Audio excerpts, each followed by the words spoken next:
I stood at the edge of that open grave, rain soaking my black veil, and all I could think was, how does the world keep turning when your heart has stopped?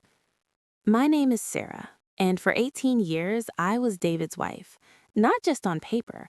I was the one who held his hand through 2 surgeries, who stayed up nursing him when the fever wouldn't break, who planted every single rose in the garden of the home we built together. That property wasn't just bricks and land, it was us. The river behind it carried our laughter on summer evenings. The wide porch swing still had the dent where we used to sit with coffee and talk about forever. The funeral was beautiful, the way people say when they don't know what else to say. Flowers everywhere, his family nodding at me with those tight, polite smiles. But the moment the last guest left, the air changed. His sister, Clara, closed the front door a little too firmly and said, "Sarah, honey, we should talk about the house now, before things get messy." I was still holding the folded flag from his casket. My fingers wouldn't stop shaking. I thought she meant paperwork, something small. I had no idea they were already circling like shadows at dusk. That night, I sat alone in our bedroom. David's side of the bed still made the way he liked it, and I cried until there were no tears left. I whispered to the empty room, "They'll let me grieve, right? Just a little longer." But what I didn't know that day, what I couldn't have imagined, was that while I was choosing the hems and picking out his favorite suit, his family had already decided the house was never really mine. They thought grief would make me soft. They thought I'd sign whatever papers they slid across the table and simply disappear. They were wrong. The first week after the funeral, they came every single day. Clara with her sweet voice and legal folders, their brother Mark with his fake concern and talk of what David would have wanted, their mother, Evelyn, clutching her pearls like she was the one who had lost everything. "Sarah, dear," Evelyn said one afternoon, patting my hands a little too hard, "you were a wonderful wife, but this house, it's been in our family longer than you've been in the picture. David always planned for it to stay with blood." Blood. That word landed like a stone in my chest. I had cooked Christmas dinners in this kitchen for 15 years.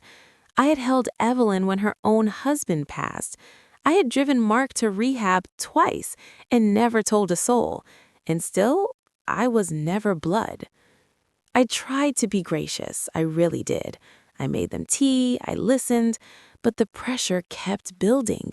Phone calls at midnight, messages saying, "We're only trying to help you move on." One evening I walked into the living room and caught Clara on the phone in the hallway, voice low. "She's still in shock. Just get the papers ready. Once she signs, we can finally sell and split it 3 ways." I froze behind the door. My legs felt like they belonged to someone else. That night, I went through David's study for the first time since he left us. In the bottom drawer, tucked under old tax papers, I found letters. Pages and pages of emails printed out. Clara begging David for years to update the will, to protect the family asset, to think about the grandchildren who actually carry the name. One message from Mark read, "She's been nice, but she's not one of us. Don't let her walk away with everything." My knees gave out. I sat on the cold floor, surrounded by their words, and felt something inside me crack wide open. All those years of Sunday lunches and birthday hugs, they had been counting down the days until David was gone, so they could take what we built. I cried until dawn. I screamed into his pillow. I asked the empty room why the man I loved never told me they were trying to erase me. The betrayal tasted like rust in my mouth. I felt exposed, small, completely destroyed. For days, I couldn't eat.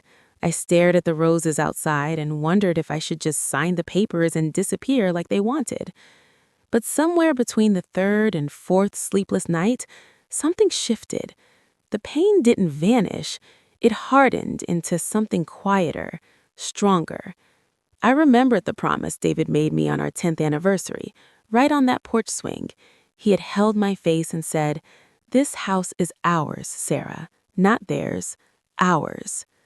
I called a lawyer the next morning, and for the first time since the funeral, I stopped crying.